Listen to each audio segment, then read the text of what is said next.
Hello student, आज के इस वीडियो में क्लास 8 हिंदी चैप्टर नंबर 2 जिसका नाम है बस की यात्रा। तो हम लोग इस चैप्टर के अभ्यास के प्रश्नों का उत्तर आज के इस वीडियो में करने वाले हैं। अभी से पहले हमने चैप्टर 1 को करा दिया है, जो आपको इस वीडियो के डिस्क्रिप्शन में उसका लिंक मिल जाएगा, जहां से आप जाकर के चैप्टर 1 को आसानी से देख सकते हैं। क्लास 8 से रिलेटेड और भी वीडियो हमने चैनल पर अपलोड कर रखा है, तो आप लोग चैनल पर जाकर के और भी वीडियो को देख सकते हैं, जैसे कि संस्कृत हो गया, ठीक है, उसके बाद एसएसटी हो गया। तो ये सब हम करा रखे हैं, आप लोग चैनल पे जाकर के देख सकते हैं। तो चलिए, फर्स्ट क्वेश्चन आपके स्क्रीन पर आता है, जो आपसे कहा है कारण बताएं। कारण क्या बताना है? तो देखिए, क्वेश्चन आपके सामने होंगे, इस तरीके से होंगे, आप लोग देखें जरा। मैं उस कंपनी के हिस्सेदार की तरफ पहली बार श्रद्धा भाव से देखा। ये वक्तव्य दिया गया है, ये कथन दिया गया है लेखक के द्वारा। लेखक के मन में हिस्सेदार साहब के लिए श्रद्धा क्यों जग गई? ये आपका क्वेश्चन है। नीचे वाला जो है वो आपका क्वेश्चन है कि लेखक के मन में हिस्सेदार साहब के लिए श्रद्धा क्यों जग गई। देखिए, उत्तर में हमने लिखा है कि जब बस की टायर एकाएक फिस होकर बैठ गई, हिस्सेदार टायरों की हालत जानते हैं।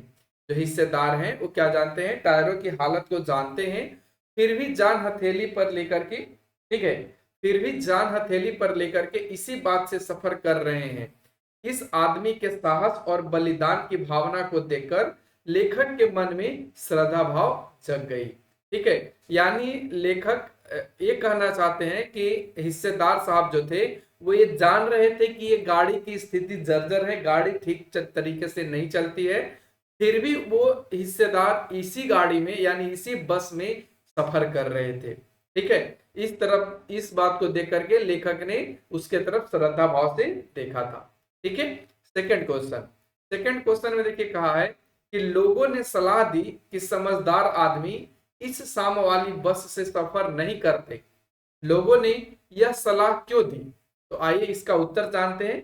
उत्तर में हमने लिखा है कि लोगों ने यह सलाह इसलिए दी कि बस बहुत पुरानी तथा उसकी हालत बहुत ही खराब थी। कहीं भी किसी भी समय यह खराब हो सकती थी और जान को खतरा हो सकता था, हो सकती थी। इसलिए लोगों ने यह सलाह दी कि समझदार आदमी इस शाम वाली बस से सफर नहीं करते। अगला क्वेश्चन, ऐसा जैसे सारी बस ही इंजन है और हम इंजन के भीतर बैठे हैं। लेखक को ऐसा क्यों लगा? यानी ये वक्तव्य दिया गया है, ये लेखक के द्वारा कहा गया कथन है कि ऐसा जैसे सारी बस ही इंजन है और हम इंजन के भीतर बैठे हैं। लेखक को ऐसा क्यों लगा? तो आइए इस प्रश्न का उत्तर इस तरीके से लिखना है कि लेखक इस कथन के माध्यम से बस के भीतरी स्थिति को बताना चाहता है, क्योंकि जैसे ही बस स्टार्ट हुआ वैसे ही इंजन से जोर जोर से आवाज आने लगी। यहाँ पे काने हो गया है तो आप सुधार रहे, यहाँ पे जोर जोर से आवाज आने लगी। ठीक है, इंजन के पुर्जे के भांति उनका सीट भी हिलने लगा, जिससे लेखक को ऐसा लगने लगा कि जैसे बस ही इंजन है और हम इंजन के भीतर बैठे हैं। यानी कहने का इसका मतलब है कि जैसे ही बस को चालू किया गया तो पूरा बस जोरों से हिलने लगा। पूरा बस ऐसा लगने लगा कि जैसे इंजन चालू होने के बाद अपना आवाज शोरगुल करता है, वैसे ही उनका बस का जो भीतरी हिस्सा था वो भी उसी तरीके से जोर जोर से हिलने लगा और आवाज करने लगा। ठीक है, अगला क्वेश्चन है क्वेश्चन नंबर 4, जिसमें कहा गया गजब हो गया, ऐसी बस अपने आप चलती है। लेखक को यह सुनकर हैरानी हो गई। क्यों हुई? ठीक है, एक क्वेश्चन पूछा है कि लेखक को यह सुनकर हैरानी क्यों हुई। बस की स्थिति बहुत ही खराब थी। बस की स्थिति को देखकर लेखक को ऐसा लगा कि वह चलती भी है या नहीं। तभी हिस्सेदार ने कहा कि बिल्कुल चलती है और अपने आप चलती है। इस कथन को सुनकर लेखक को हैरानी हुई। अगला क्वेश्चन, मैं हर पेड़ को अपना दुश्मन समझ रहा था। लेखक पेड़ को दुश्मन क्यों समझ रहा था? तो आइए इस प्रश्न का उत्तर जानते हैं। उत्तर में हमने लिखा है कि बस जिस प्रकार से चल रही थी, चली नहीं, यहाँ पे चल रही थी होगी। ठीक है, बस जिस प्रकार से चल रही थी उसकी मनोदशा को देखते हुए लेखक को ऐसा लग रहा था कि बस का ब्रेक फेल हो सकता है स्टीयरिंग टूट सकता है। रास्ते में दोनों तरफ पेड़ थे, कब किस पेड़ से टकरा जाएगी, इस कारण से पेड़ को लेखक अपना दुश्मन समझ रहा था। यानी पेड़ रास्ते में मिल रहे थे और बस की स्थिति बहुत खराब थी, कब उसका ब्रेक फेल हो जाए, कब उसका स्टीयरिंग टूट जाए। तो ये सारे चीजों को लेकर के लेखक को ऐसा डर लग रहा था कि कहीं ये पेड़ से न टकरा जाए, और ये कौन से पेड़ से टकराएगी इसकी कोई गारंटी नहीं है। इसलिए रास्ते में जो भी पेड़ आ रही थी, ठीक है, उससे रास्ते में जो भी पेड़ आ रहे थे तो लेखक को लग रहा था कि वो मेरा दुश्मन है। ठीक है, अब नेक्स्ट क्वेश्चन पे बढ़ते हैं। पाठ से आगे, पाठ से आगे के क्वेश्चन है कि सविनय अवज्ञा आंदोलन किसके नेतृत्व में, किस उद्देश्य से तथा कब हुआ था, इतिहास की उपलब्ध पुस्तकों के आधार पर लिखिए। तो देखिए उत्तर में हमने लिखा है कि सविनय अवज्ञा आंदोलन गांधी जी के नेतृत्व में हुआ था, जिसका उद्देश्य नमक कानून को तोड़ना था। इस आंदोलन की शुरुआत मार्च 1930 में हुआ था। ठीक है, अगला क्वेश्चन, सविनय अवज्ञा का उपयोग व्यंग्यकार ने किस रूप में किया है, लिखिए। तो देखिए उत्तर में हमने लिखा है कि सविनय अवज्ञा का उपयोग व्यंग्यकार ने बस के संबंध में किया है, क्योंकि बस का हर हिस्सा दूसरे हिस्से से असहयोग कर रहा था। यानी कहने का इसका मतलब है कि बस का जो प्रत्येक हिस्सा था वह दूसरे हिस्से के साथ अपना सामंजस्य या अपनी तालमेल नहीं बैठा रहा था। फिर भी हिस्सेदार और यात्री उससे चलने पर मजबूर कर रहे थे। बस अपने मालिक और यात्रियों से अनुरोध पूर्वक अपने आप को स्वतंत्र कराने का हर संभव प्रयास कर रही थी। जिस तरीके से सविनय अवज्ञा आंदोलन में नमक कानून को तोड़ करके, ठीक है, नमक कानून तोड़ा गया या नमक कानून को नमक से कर हटाया गया, ठीक उसी तरीके से बस चाह रही थी कि मुझे भी चलने से हटा दिया जाए, मुझे भी अब चलने की स्थिति में मैं नहीं हूं और इसलिए मुझे कहीं पे खड़ा कर दिया जाए। लेकिन हिस्सेदार और यात्री ये चीज को नहीं समझ रहे थे, उस पे यात्रा करे ही चले जा रहे थे। ठीक है, अगला क्वेश्चन, आप अपनी किसी यात्रा के खट्टे मीठे अनुभव को याद करते हुए एक लेख लीजिए।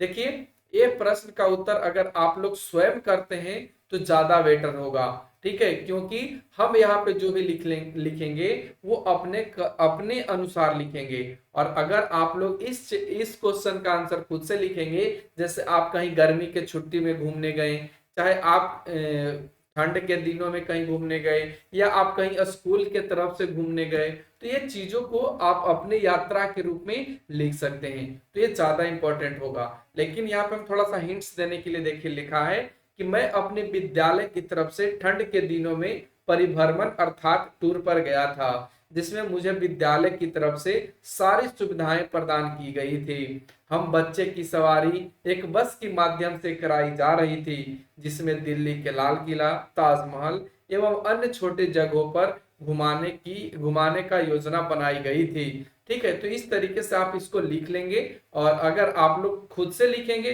तो ज्यादा इंपॉर्टेंट होगा। ठीक है, अब हम बढ़ते हैं क्वेश्चन नंबर नेक्स्ट, जिसमें क्वेश्चन कहा गया है मन बहलाना। तो मन बहलाने वाला क्वेश्चन कहा गया है कि अनुमान कीजिए, यदि बस जीवित प्राणी होती, बोल सकती, तो वह अपनी बुरी हालात और भारी बोझ के कष्ट को किन शब्दों में व्यक्त करती, लिखिए। तो उत्तर में हमने लिखा है, यदि बस जीवित प्राणी होती तो वह अपनी दुख भरी कहानी जरूर बताती। वह स्पष्ट रूप से कहती कि मेरी इस अवस्था में भारी बोझ का वहन का मतलब यहाँ पे ढोना नहीं हो पाएगा। मेरा इंजन सही तरीके से काम नहीं करता है। जब इंजन को जबरदस्ती स्टार्ट किया जाता है तो मेरे अंदर के कल पुर्जे में दर्द होने लगता है। मेरा टायर भी साथ नहीं देता है, कहीं भी किसी समय फट सकते हैं। मेरी हालत जर्जर है, मैं आप सबका बोझ लेकर नहीं चल सकती हूँ, अतः मैं आपसे निवेदन करती हूँ कि मुझे आराम से खड़ी रहने दें, मेरे पर सवार होकर मुझे कष्ट ना दें। ठीक है, तो इस तरीके से हम यहाँ पे लिख सकते हैं, यदि बस जीवित प्राणी होती। तो आप अपने अनुसार भी लिख सकते हैं, इसमें कोई दिक्कत नहीं है। ठीक है, अब बढ़ते हैं नेक्स्ट क्वेश्चन की तरफ, भाषा की बात। तो आइए भाषा की बात में फर्स्ट क्वेश्चन को देखते हैं। तो देखिए फर्स्ट क्वेश्चन भाषा की बात में क्या कहा गया है, बस, बस और बस, ये तीनों बस ही है। ठीक है, अब इसमें तीन शब्द हैं, जिसमें बस का पहला बस का मतलब है सवारी, सेकंड बस का मतलब है अधीनता, अधीनता मतलब किसी के अधीन होना, और बस और लास्ट वाला बस जो है वो पर्याप्त यानी काफी है के अर्थ में प्रयुक्त होता है। जैसे बस से चलना होगा, मेरे बस में नहीं है, अब बस करो, ये तीन वाक्य दिया गया है। बस से चलना होगा यानी बस मतलब गाड़ी से चलना होगा। ठीक है, फिर मेरे बस की बात नहीं है यानी मेरे अधीन की बात नहीं है, मेरे हाथ की बात नहीं है, या मेरे कह सकते हैं कि मेरे नहीं, लोग बोलते हैं कि मेरे बस की बात नहीं यानी मेरे अधीन की बात नहीं है। अब बस करो यानी कोई काम करते करते मन उब जाता है, तो कहते कि पर्याप्त है, बहुत ज्यादा हो गया, अब बस करो। उपयुक्त तो वाक्यों के समान वस और बस में वस से दो दो वाक्य बनाइए। तो चलिए हम यहाँ पे दो दो वाक्य बना लेते हैं। देखिए एक तरफ हमने बस लिखा है कि बस का सबसे पहले हम उपयोग करते हैं वाक्य कि नेताओं को समझाना मेरे बस की नहीं है, यानी जो नेता है वो समझते नहीं है और उनको समझाना मेरे अधीन नहीं है या मेरे बस की बात नहीं है। फिर भगवान पर किसी का भी वश नहीं चलता, यानी भगवान क्या करेंगे इस पर किसी का वश नहीं चलता। कभी गर्मी हो सकता है, कभी ठंड हो सकता है, कभी बारिश हो सकता है, इसलिए कह सकते हैं कि भगवान पर किसी का वश नहीं चलता। अगला हम बस को लेकर के चले हैं कि मैं और मेरा दोस्त प्रतिदिन बस से स्कूल जाता हूँ। मैं और मेरा दोस्त प्रतिदिन स्कूल जाता हूँ। और एक और बस है, बस कर रोहन अब कितना खाओगे, बस कर रोहन अब कितना खाओगे। ठीक है, तो ये यहाँ पे बस का दो बस बना, एक बस स्कूल सवारी से लेकर के बना और एक बस पर्याप्त है उसको लेकर के कहा कि अब कितना खाओगे रोहन, बहुत खा लिए, बस करो। ठीक है, तो इस तरीके से आपको यहाँ पे बनाना था। अगला क्वेश्चन आता है जिसमें कहा गया है कि हम पांच मित्रों ने, जो जो आपको यहाँ पे अलग कलर से दिख रहा है उस पर ध्यान दीजिए और उसके बाद आप इस क्वेश्चन को अच्छे से पढ़िए। कहता है हम पांच मित्रों ने तय किया कि शाम 4 बजे की बस से चलें। पन्ना से इसी बस कंपनी की बस सतना के लिए घंटे भर बाद मिलती है। ऊपर दिए गए वाक्यों में ने, की, से, देखिए यहाँ पे ने, की, से, फिर यहाँ पे भी के है, की है। ठीक है, यदि वाक्य के दो शब्दों के बीच संबंध स्थापित कर रहे हैं, देखिए यहाँ पे संबंध स्थापित करें, हम पांच मित्रों ने यह तय किया कि शाम 4 बजे की बस से चले, तो एक दूसरे से यहाँ पे रिलेट कर रहा है। ठीक है, संबंध स्थापित कर रहे हैं, ऐसे शब्दों को कारक कहते हैं। और जो ये सब आपको चिन्ह दिख रहे हैं ने, की, से, इन सभी को किस नाम से जानते हैं, कारक के नाम से जानते हैं। इसी तरह दो वाक्यों को एक साथ जोड़ने के लिए की का प्रयोग होता है। दो वाक्यों को जोड़ने के लिए, जैसे यहाँ पे दो वाक्य जोड़ा, हम पांच मित्रों ने तय किया, क्या तय किया कि शाम 4 बजे बस से चलें, तो यहाँ पे ये की क्या किया, दोनों को आपस में जोड़ दिया। कहानी में से दोनों प्रकार के 4 वाक्यों को चुनिए, यानी एक में आपको ये 3 चाहिए और एक में आपको 2 में आपको ये चाहिए। तो चलिए हमने यहाँ पे लिखा है, मालूम हुआ कि पेट्रोल की टंकी में छेद हो गया है। तो यहाँ पे मालूम हुआ यानी पता चला, ये पहला वाक्य हुआ। क्या पता चला कि पेट्रोल की टंकी में छेद हो गया है, तो ये की क्या काम किया, इन दोनों वाक्यों को आपस में जोड़ दिया। फिर अगला है, ड्राइवर ने तरह तरह की तरकीबें की पर वह चली नहीं। तो यहाँ पे ने और की दो ऐसे कारक के चिन्ह यहाँ पे इस्तेमाल हो रहे हैं जो आपके पहले वाले में इस्तेमाल हुआ था। हमें गलानी हो रही थी, यानी हमें शर्म या लज्जा आ रही थी या दुख हो रही थी कि बेचारी पर लदकर हम चले आ रहे हैं। तो यहाँ पे की क्या किया, हमें गलानी हो रही थी, इस वाक्य को बेचारी पर लदकर चले आ रहे हैं, इसको जोड़ दिया। ठीक है, हर हिस्सा दूसरे से असहयोग कर रहा था। तो यहाँ पे से क्या है, संबंध बता रहा है। इसमें हर हिस्सा दूसरे से असहयोग कर रहा था। ठीक है, तो इस तरीके से आपको यहाँ पे 4 वाक्य लिख लेने थे। अगला क्वेश्चन चलता है 3, जिसमें कहा है कि हम फौरन खिड़की से दूर सरक गए। हम फौरन क्या हो गए, खिड़की से दूर सरक गए। चांदनी में रास्ता टटोलकर वह रेंग रही थी। दिए गए वाक्य में सरकना, यहाँ पे दूर सरक गए और रेंगना जैसी क्रियाएं दो प्रकार की गतियां को दर्शाती है। ऐसी कुछ और क्रियाएं एकत्र कीजिए जो गति के लिए प्रयुक्त होती है, जैसे कि घूमना। उन्हें वाक्य में प्रयोग कीजिए। तो चलिए हम यहाँ पे 2-4 कर लेते हैं, बाकी आपको खुद से कर लेना है। आप अपने बुक से भी कर सकते हैं, हम यहाँ पे बुक से ही बताने की कोशिश किए हैं। जैसे गुजरना, तो गुजरना बस पेड़ों के पास से गुजर रही थी। निकलना, कभी लगता सीट बॉडी को छोड़ करके आगे निकल गई है। चलना, हम 5 मित्रों ने तय किया कि शाम 4 बजे की बस से चलें। पहुंचना, सुबह घर पहुंच जाएंगे। तो इस तरीके से आपको वाक्य बनाना था, जो हमने आपको 4 वाक्य बना करके दिया, और भी आप इस चैप्टर से चुन करके बना सकते।